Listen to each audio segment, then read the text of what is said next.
Seguimos con más en Acción 10 en la mañana. Qué bueno que nos acompañe. Vamos a tener una conexión vía Skype con la doctora María Mercedes Omarriba, pediatra e infectóloga, y estaremos hablando sobre el contagio y las vacunas COVID-19 en nuestro país. No hay que bajar la guardia.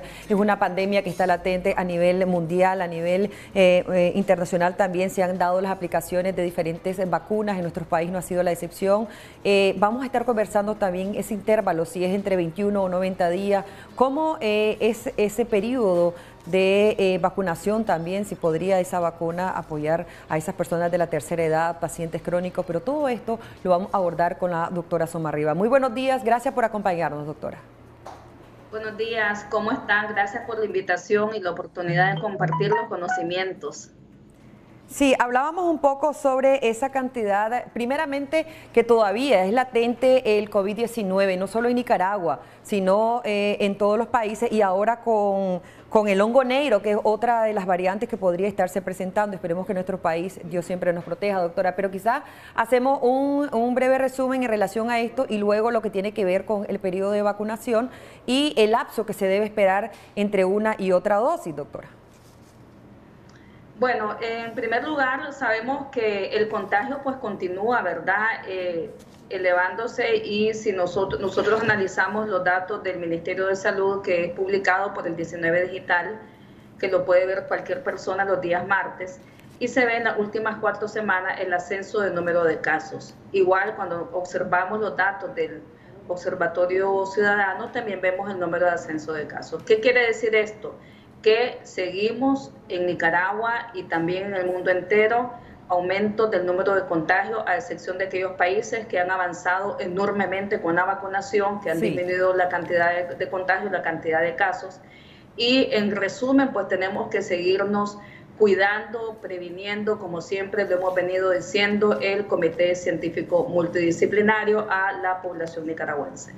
Doctora, se hablaba también que hay en nuestro país un intervalo o una suspensión aparentemente de esa segunda dosis. Ya toda la primera dosis se ha aplicado en nuestro país. Se hablaba también igual, de acuerdo a medios oficiales, que se iban a estar aplicando unas 167.500 dosis, una primera dosis, ¿no?, de la Covishield, pero y otras vacunas. Ahora ya se había estado aplicando la segunda dosis. Se hablaba también que podría haber un intervalo de entre 21 a 90 días de tiempo para aplicar entre una vacuna y la otra. Pero, ¿cómo está esta situación? Bueno, te voy a hablar primero, son 2 vacunas las que estamos recibiendo en Nicaragua. La Covishield, que es la misma fórmula de la AstraZeneca, ¿verdad?, que es transferida la tecnología a la India y es la misma vacuna. Y también vamos a hablar de la vacuna Sputnik, que son pues prácticamente... voy a quitar el sonido, disculpen, que son prácticamente las 2 vacunas que tenemos en el país. Con la primera vacuna, que es la Covishield, existen estudios de investigación que generan mejor respuesta de anticuerpos cuando la segunda dosis se administra aproximadamente entre la 8ª y la 12 semana, o sea, de 2 a 3 meses. En los países en general han optado a que la segunda dosis de Covishield o de AstraZeneca sea a los 3 meses de la primera dosis.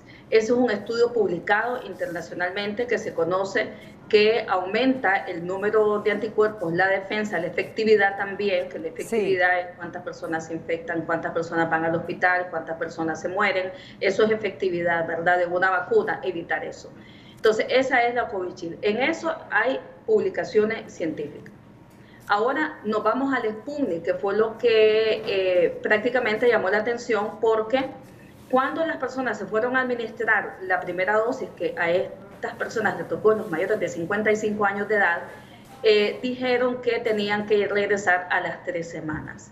Cuando las personas llegaron a las 3 semanas, ustedes saben, les dijeron que no había vacuna y que esperaran el nuevo llamado.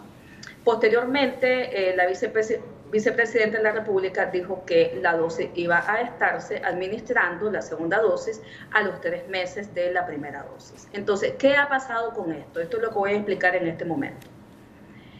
La primera información se da en el Instituto Gamaleya, que son los productores de la vacuna, en abril, el 22 de abril. Ellos sacan un comunicado donde dicen que han hecho el análisis, han estudiado a los pacientes, a las personas que han sido vacunadas, y ellos tienen pues una respuesta sostenida en el tiempo de aproximadamente entre 4 y 6 meses. Ese es el reporte que se saca, donde se sugiere ahí mismo entonces que se puede administrar la segunda dosis a los 3 meses. Estamos hablando de finales de abril. Sí. Ese es el primer reporte. Luego, el país que recibió millones de vacunas, 30 millones de dosis para vacunar a 15 millones de personas fue Argentina. Y Argentina, desde diciembre del 2020, comenzó la vacunación.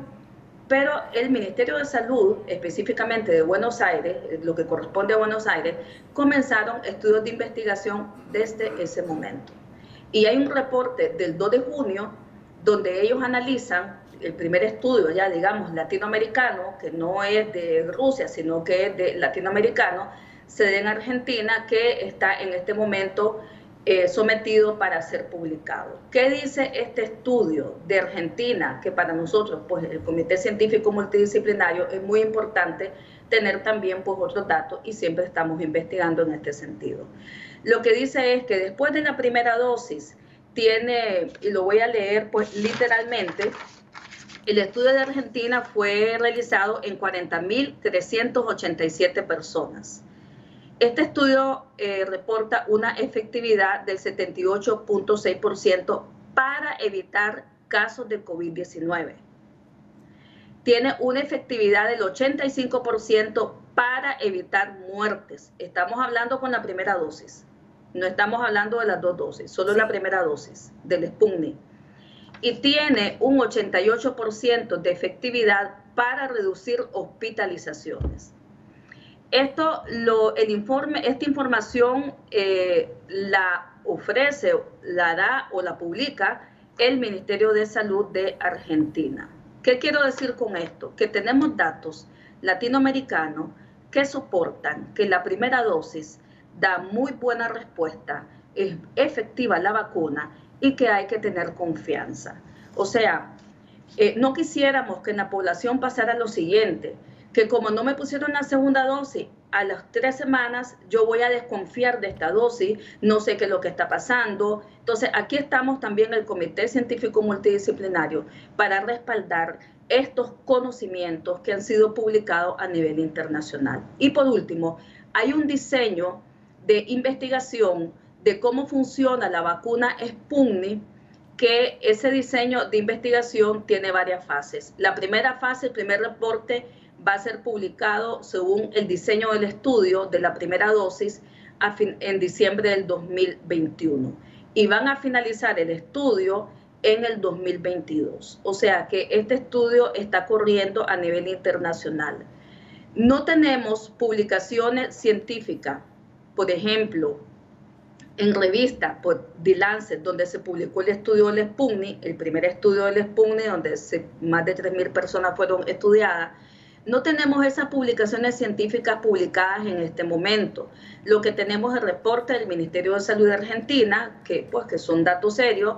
Tenemos el reporte del Instituto Gamaleya y tenemos también reportes de los análisis que han hecho los colegas guatemaltecos, doctora, que también están administrando la segunda dosis. ¿Cómo sería, 3 meses? Sí, ¿cómo sería el panorama en nuestro país? Ya se aplicó la primera dosis, se estuvo aplicando una segunda dosis. Sin embargo, como usted ya nos explicaba también cómo ha sido el proceso de esta segunda, qué vacuna podría estar siendo aplicada, cuál no. Pero ¿cómo sería el panorama? Porque siempre hay casos, aunque no se reporten en su totalidad, hay algunas personas que siguen en sus casas tratando el COVID-19, otras lo tratan de supuesto porque ni siquiera se acercan a los centros de salud por el mismo temor que hay quizá. Pero ¿cómo es el panorama? Porque esto existe. Y también brevemente que nos explique algo en relación a lo que tiene que ver con esa otra situación sanitaria como es el hongo negro, doctora. Bien, entonces mira, el panorama pues prácticamente desafortunadamente sigue siendo igual. Mientras no avancemos rápidamente en las vacunas y no tengamos un cambio de actitud de manera general en la población, en la prevención, seguiremos viendo contagiados, seguiremos viendo personas hospitalizadas, personas en cuidados intensivos, fallecidos. Recientemente hemos sabido de 2 médicos que han fallecido. Y esto se va a seguir dando si no hay unas medidas prácticamente integrativas de una manera rápida y sostenida.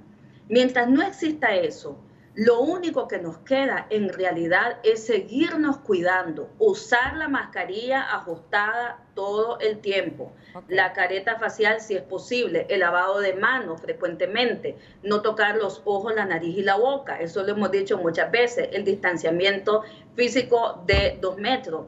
Abrir las ventanas, ventilar, porque este virus es un virus de transmisión aérea que puede dilatar horas en el aire y tú pasas por un lado cerrado y lo puedes respirar.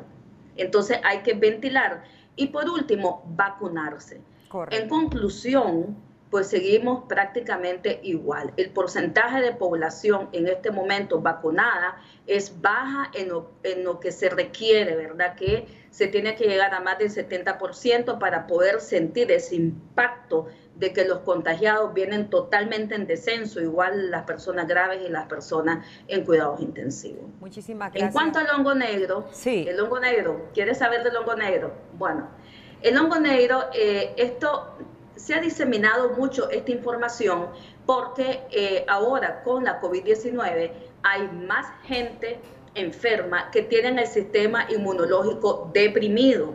Este es un hongo que puede causar pues lesiones en las vías respiratorias, necrosis, destrucción de las vías respiratorias, pero que no es para todo el mundo. Nosotros los médicos tenemos muchos años de conocer este hongo que se ha venido mencionando en los diferentes países, pero ¿qué es lo que ha pasado? ¿Qué es lo que resulta de esto? Que como tenemos una pandemia, florecen más, por decirlo así, las personas con la defensa baja, sí, de expresar enfermedades de inmunocomprometido, como es el hongo negro. Entonces, lo que quiero decir que si se cuida, si tiene buena defensa, si evita lo que toda esta enfermedad de la COVID-19, no se preocupe, no va a tener el hongo negro. Tiene que cuidarse, buena alimentación, tiene que hacer todas las cosas que son para la buena alimentación y el buen estilo de vida. Eso es lo que hay que hacer para evitar pues estas complicaciones, porque son complicaciones infecciosas en pacientes que tienen las defensas muy bajas, como pacientes con VIH, pacientes con cáncer, pacientes en estados terminales con diabetes, ese tipo de pacientes que están bastante lastimadas su salud. Muchas gracias, doctora María Mercedes Somarriba, infectóloga. Y, por supuesto, esperemos que ustedes también hayan tomado nota de cada una de la información importante que ella nos ha brindado. No hay que bajar la guardia, siempre hay que andarnos protegiendo. Si bien es cierto, tenemos que aprender a convivir, tenemos que aprender a también a tomar algunas nuevas medidas ante esta otra situación sanitaria. Sin embargo, pues también Dios sabemos que nos está protegiendo en todo momento. Ya lo que es la pandemia de COVID-19 que ha cobrado la vida de más de 3 millones de personas a nivel mundial. Esperemos en Dios que siempre pues él sea nuestro auxilio y protección. Vámonos de inmediato con Tatiana Artiles.